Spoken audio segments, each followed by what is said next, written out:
Calling all detectives.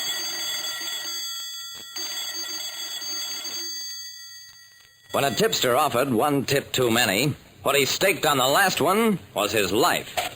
That is the situation on this page from my casebook. The casebook of Jerry Browning, private detective.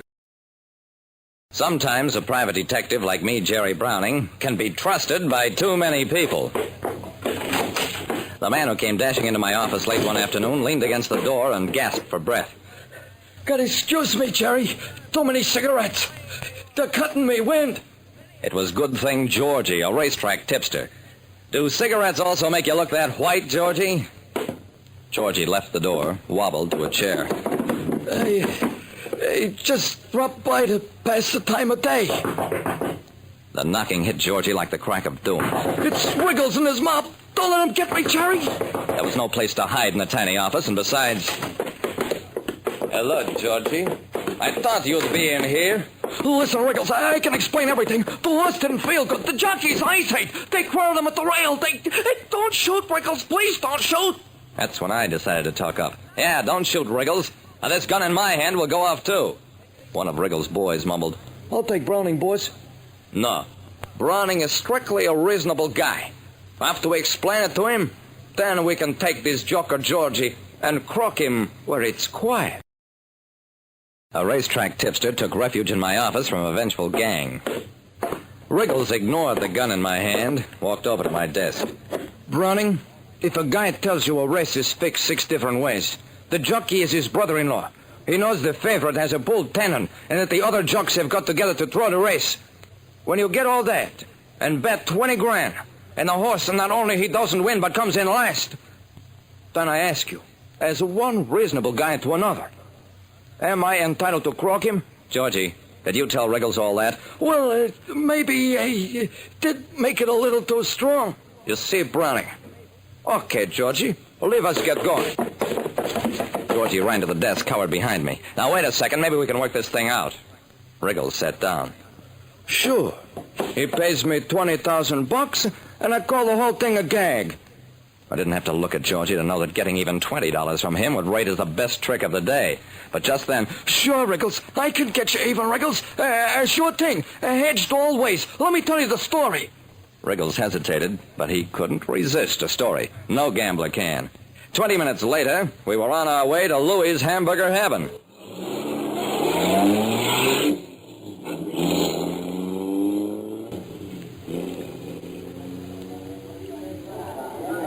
At Louie's, his new cook and publicity agent, Mandy, had arranged the world's first hamburger, nut burger, cheeseburger, chocolate burger, long-distance eating contest. Listen, Wriggles, our boy is Starving Slim from Salt Lake City. He makes his living going from town to town winning eating contests.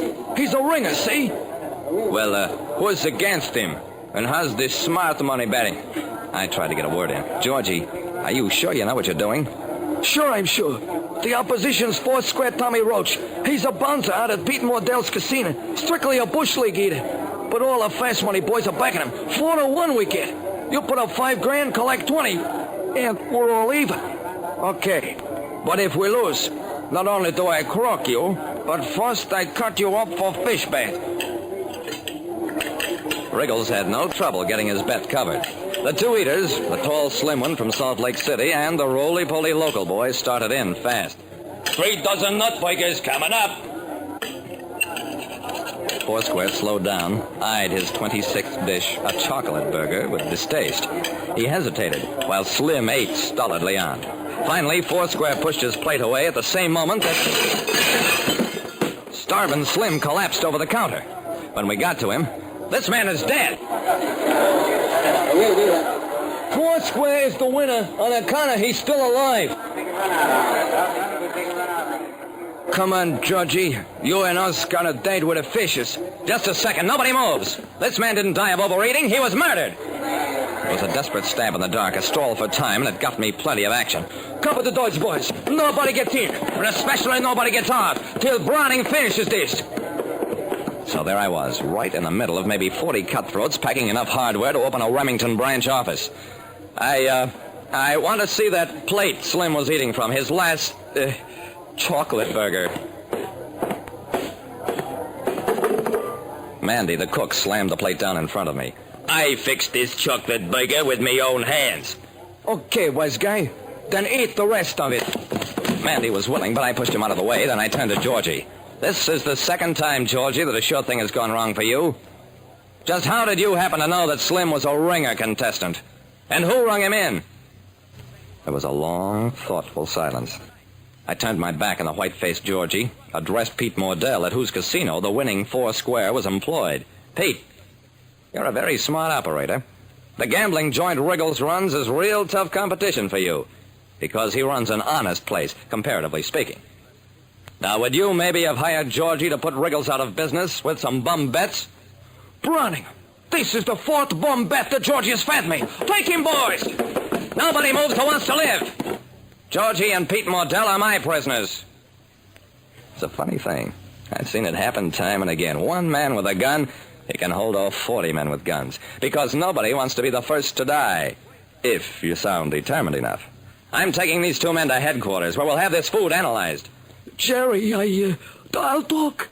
I'll talk on my own free will. Sure you will, Georgie. At headquarters.